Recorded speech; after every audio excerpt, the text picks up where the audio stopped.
Hello, everyone. Great to see everyone. Another week here in Mayo Agency Podcast. We welcome you. Thank you for listening to us every week. And this week, we're going to be talking about some predictions, huh, Philip? Some predictions. Yeah. Very interesting topic, 23. especially now we are near the end of the year in preparing for the next one. Exactly.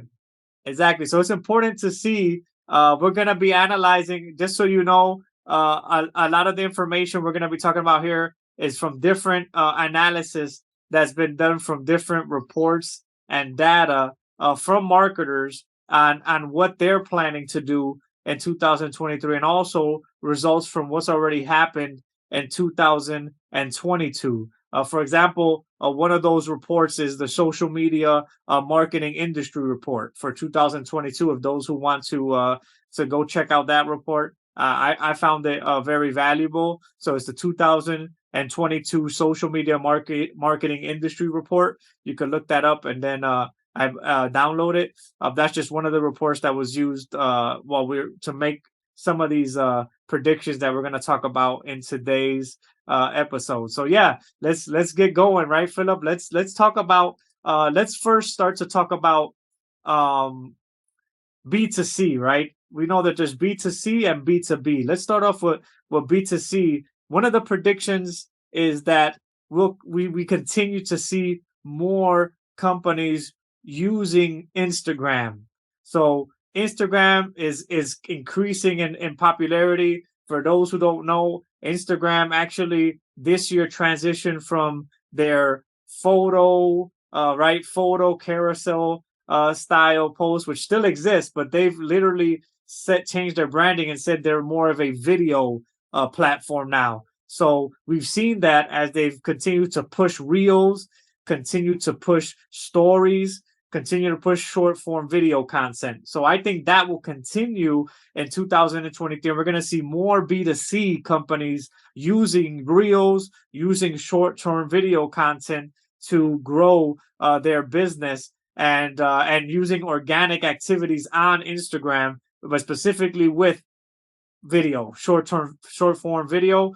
I think that's going to be a big factor in 2023. I think Instagram is continuing to find ways to integrate different things into their platform. For example, they integrated the NFTs into their platform as well. I think we're going to see more and more people looking to utilize Instagram in creative ways. What do you think, Philip? Yeah, absolutely. There were in some moment not necessarily the haters, but those who said that okay, TikTok is here, TikTok will smash everything. It won't. It won't. At least, at least for now. Instagram is still strong in B2C segment, and we see it through entire realm of the activities, no matter the respectable niches, but definitely in B2C segment, it is going strong and it is here to stay. That is for sure. As you mentioned, so I can confirm the data in that terms, and definitely will be seeing quite interesting new opportunities and what will be happening in that respectable realm in the future, especially in 2023 with Instagram. Exactly. No, and like Philip said, TikTok is still doing its thing, right? It's still very dominant in terms of this short-term video clips. But it's actually plateaued. It sort of had its big increase and growth in 2021. We saw in the beginning of 2022 it continued, but now it's sort of balancing out. And now I'm seeing more so Instagram sort of coming back in 2023 and starting to dig into that market that TikTok kind of dominated in 2021 and a bit in 2022. But yeah, I definitely think Instagram is gonna be doing some interesting things in 2023. I think marketers and companies are gonna be looking into Instagram more based on the data.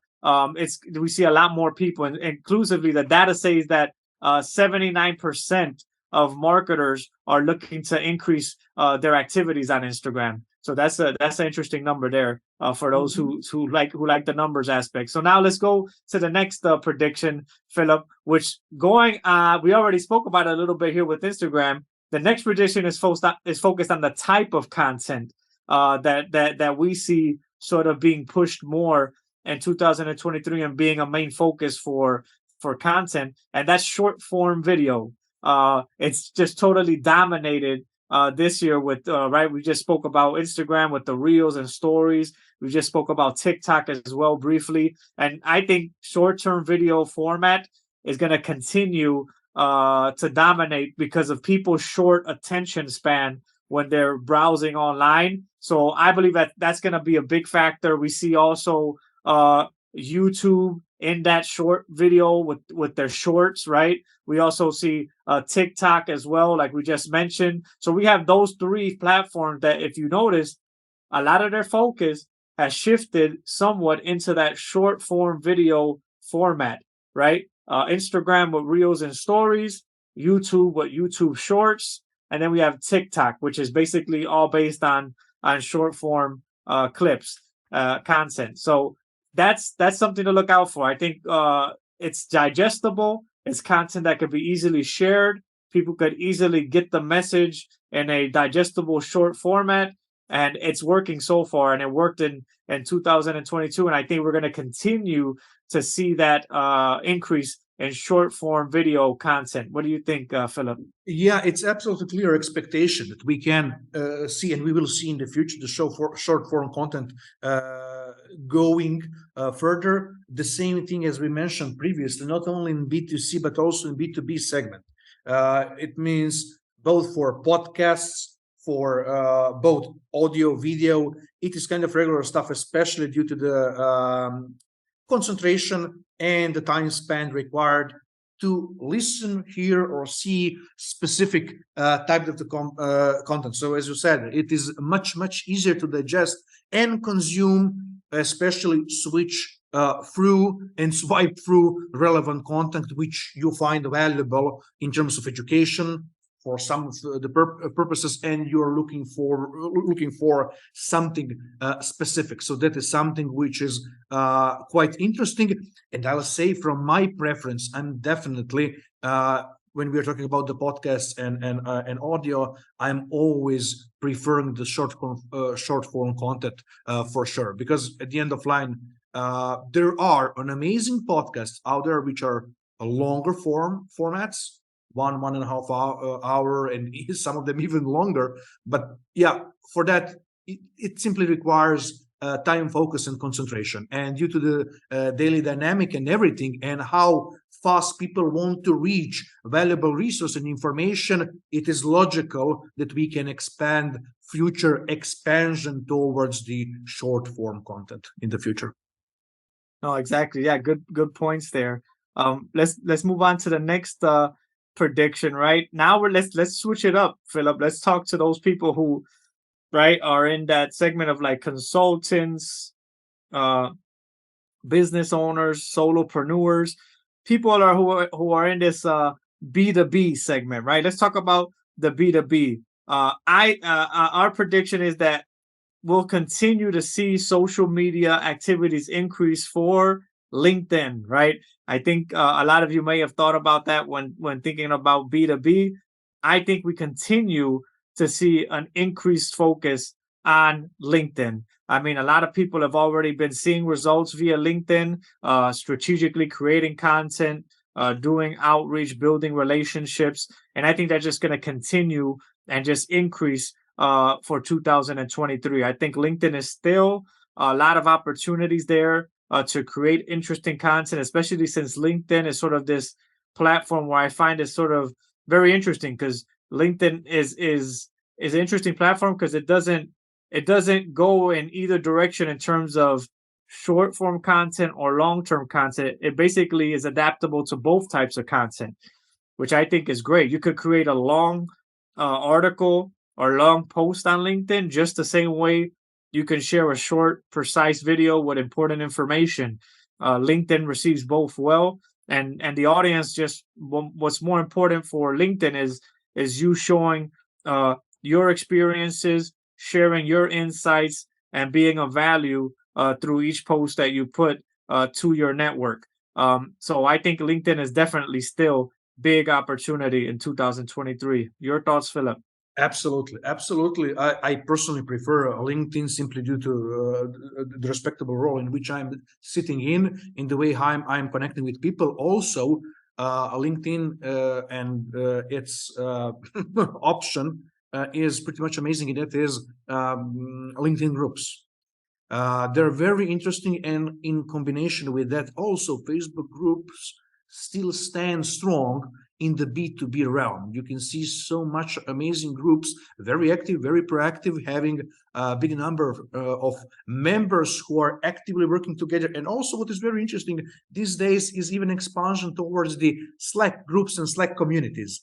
I'm a part of several, and it is being very interesting in terms of Slack as a tool is becoming almost a community platform simply due to the functionalities, options, and everything. So that is definitely, as you mentioned, LinkedIn is here to stay. It's strong. It's expanding in that terms, and what we can expect in the future, groups will be becoming even stronger, both with creating private and smaller groups and networks in the future, because we already know there are a bunch of them worldwide on the market, but they're continuously growing in numbers, and that is also very interesting and respectable realm and potential resource for business and business-wise opportunities. That's interesting. You mentioned the groups, Philip. I think that's a good insight there because I think it's not talked about enough. LinkedIn, like we said, is great, but LinkedIn, a lot of people don't realize the power of LinkedIn groups that exists, just like Facebook groups, which was big. It's still a Yeah. big tool for community building, like you said. I think that's a great insight. And the other day, I was talking to a lawyer on marketing insights, and one of the things that I said in the conversation was that they should be looking into the Facebook and LinkedIn groups. That was the exact feedback I gave, and I think that's great that you brought that up. I had totally forgotten about that and wasn't going to mention it, but that's great that you brought it up because it is important. It's something that's undervalued, I think.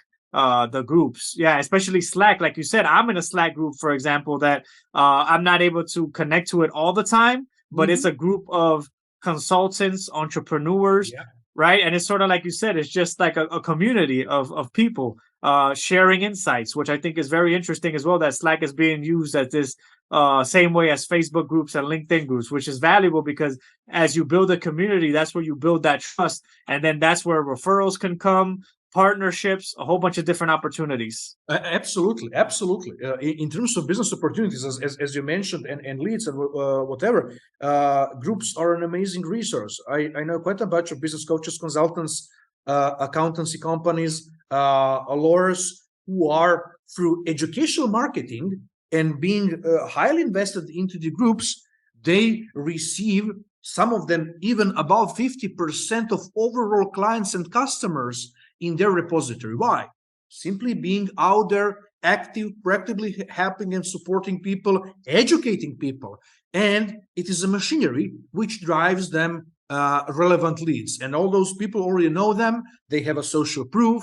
They help a lot of people in that the same community. So it is also an amazing realm for business coaches and consultants and all expertise-based businesses to develop in the next year for sure. Yes, interesting insights there. I love it. Yeah, so let's go to the next one. I think this is one Philip and I are uh very pumped up about this prediction. We think we've seen it come really big in 2022 and we think it's going to continue strong, and that is the demand for audio content, right? Oh, And that we're thinking that the demand for audio content will rise in 2023, and we're going to see continued demand for audio content. That means, right, podcasts. We've seen how podcasts have a surge in popularity in recent years. More and more people are tuning in for entertainment, for information, for educational purposes, and this actually presents an opportunity for marketers, for companies to reach very targeted audiences through podcast advertising or through creating a branded podcast. And I think that is very important. And so look out for Philip and I's Mayo Agency podcast. Okay, that's a little little preview there for you guys that may be coming down the road. But yeah, I think that's going to be a big opportunity to engage, to engage with an audience that's right. The audiences in podcasting are highly engaged, right? Yeah. If somebody's following you via your podcast and listening to you on a weekly or daily basis, that's a highly captivated audience, and I think that's great. And usually the important information to get from podcasting is that a lot of people who listen to podcasting are also most likely to take certain actions, right? They're action based. So Yes. they take action based on what they hear on the podcast. So that's very important as well. So I think it offers a very good opportunity. Podcasting, audio content offers a big opportunity in terms of long form and in-depth content.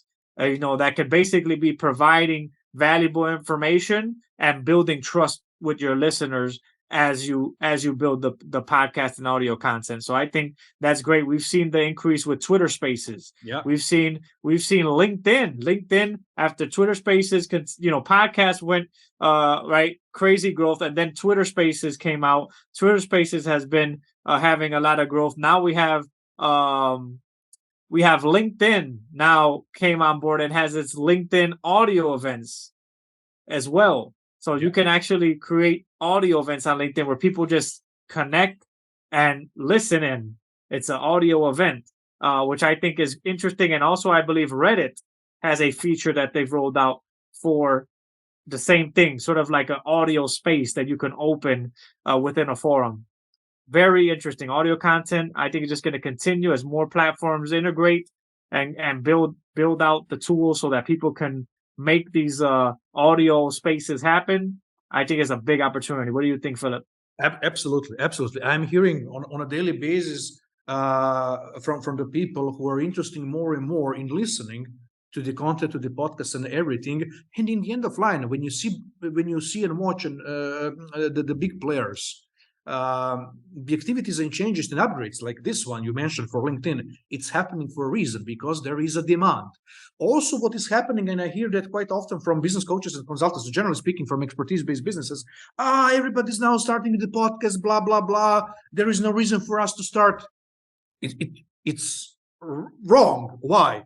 The point is that you need to build your visibility, authority to be out there for your clients and customers and potential clients and customers in the future. How? For education, through sharing information, valuable insight, and people who want to listen to you, they'll come to you. That is pretty much easy and simple. And you don't need to have millions of listeners. You need to have smaller type of the community, but critical amount of people who share the values with you and want to engage with you. So there is no reason not to start your own podcast, no matter there are so many of them. In the end of line, when we are watching general and global market experience, economical wise, and generally, you have so many options for every possible business and private aspect of life.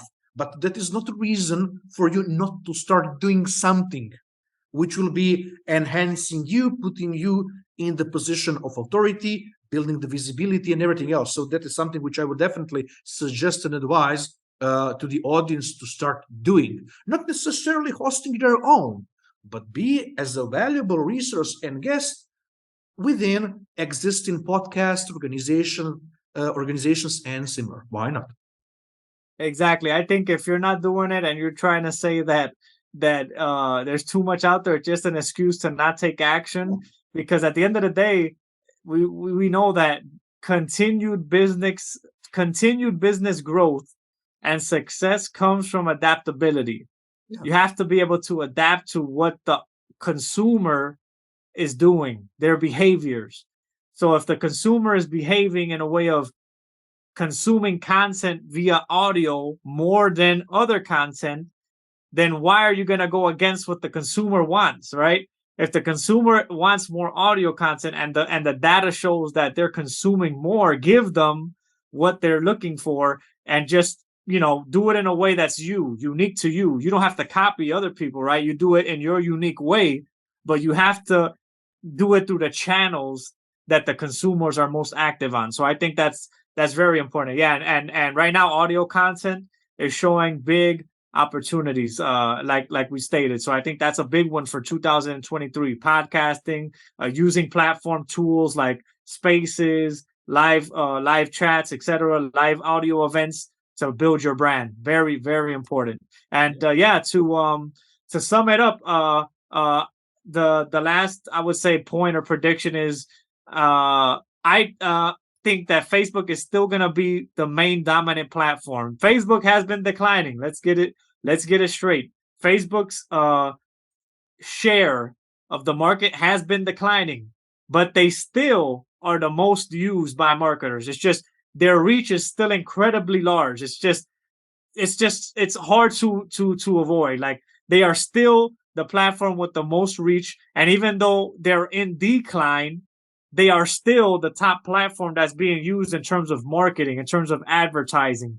So I think we have to put that out there. They're still the dominant platform in the world of marketing. We have to put it out there. They're the ones that are most used, and we have to be clear on that. So I think we continue to see Facebook's and all affiliated brands with Facebook continue to rise, right? Continue to have that dominance in the market, even though we're going to see other players that are still going to be in it, right? We see TikTok that continues to be in that short form content. We see now Twitter with Elon at the front, making a lot of changes, etc. So we just have to see what continues to develop. I think that's another thing to look out for, is how Twitter will continue to develop in 2023 with the new leadership. We have to see how that impacts Twitter moving forward, and what they're going to implement. But overall, I still see Facebook in terms of the advertising side as that main dominant platform for you to advertise and use to pay to get in front of your ideal target audience. So I think that continues to move into 2023. Although I do recommend take a look at our other predictions, and remember, there's a lot of unique ways you can diversify your content to reach your consumer. Because remember, you have to understand who your target audience is and how they're consuming, so that you can then pick the right channels, right? Because B2B versus B2C, there's a lot of different things that change between those two factors just on that. So what are your thoughts on that, Philip? Yeah, absolutely. I first want to comment the mentioned topic about the Facebook. It is funny. In the previous few months, you could see everywhere. Facebook is done, blah blah. It's trendy BS, nothing more. Just face the mere facts. It's a big platform. How many users Facebook has, and what is the actual advertising size in that respectable community and network? So it's logical. It's here. It stays here, and that's pretty much it.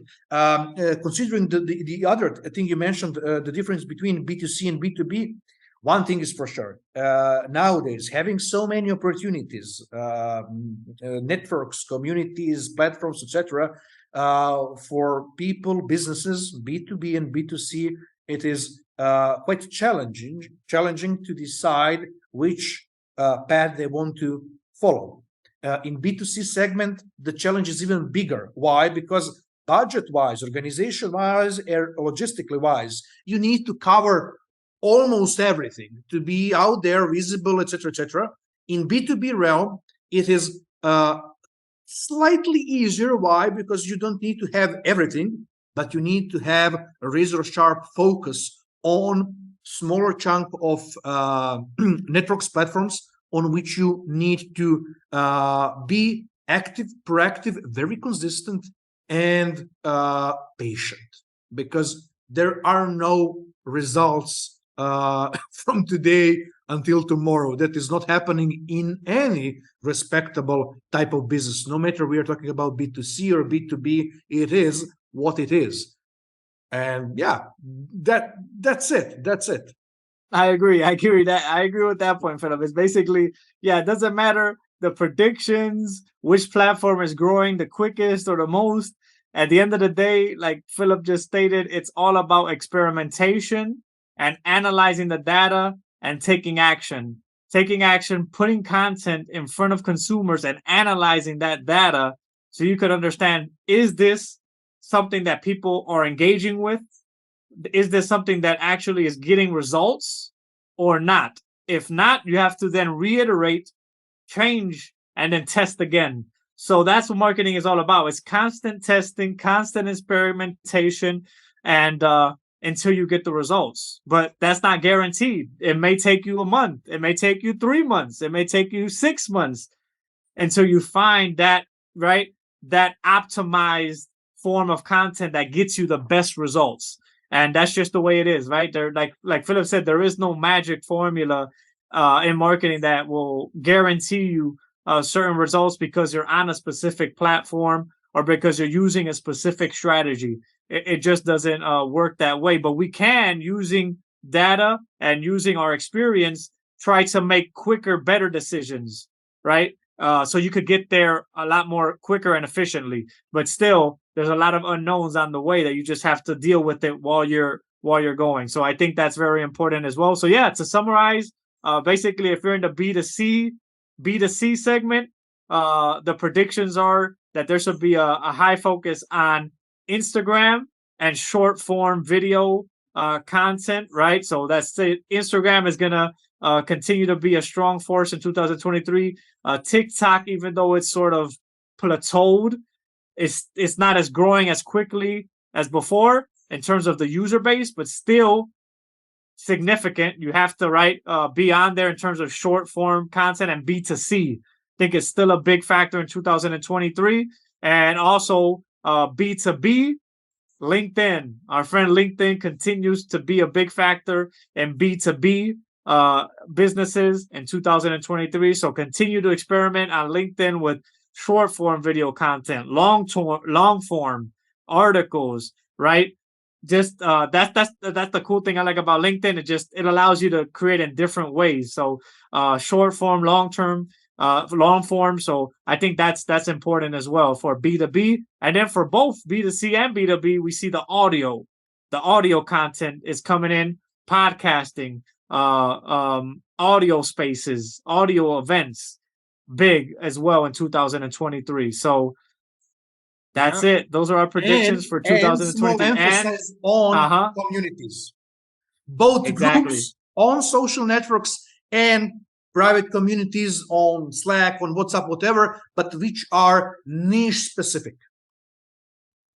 Even building your own in a specific respectable niche or focus which can guide you towards the desired state on the long term. Because one thing is a fact, investing yourself and focusing on something, it will give you results. It's only a matter of time. You need to be patient and just go forward. And consistent. Yep, consistent and take action. Yeah. Appreciate it, Filip. Good reminder there on the community aspect. And yeah, that's it for the predictions in 2023. We hope this helps you when creating your content strategies for 2023 and looking into which channels you're going to choose to build on and continue to focus your brand building on. So yeah, hey, if you need any have any questions, any comments, leave it in the comment section, or you could write to us directly. Thank you all for tuning in to another episode here on Mayo Agency Podcast. Have a great day. Bye-bye. Take care. See ya. Bye.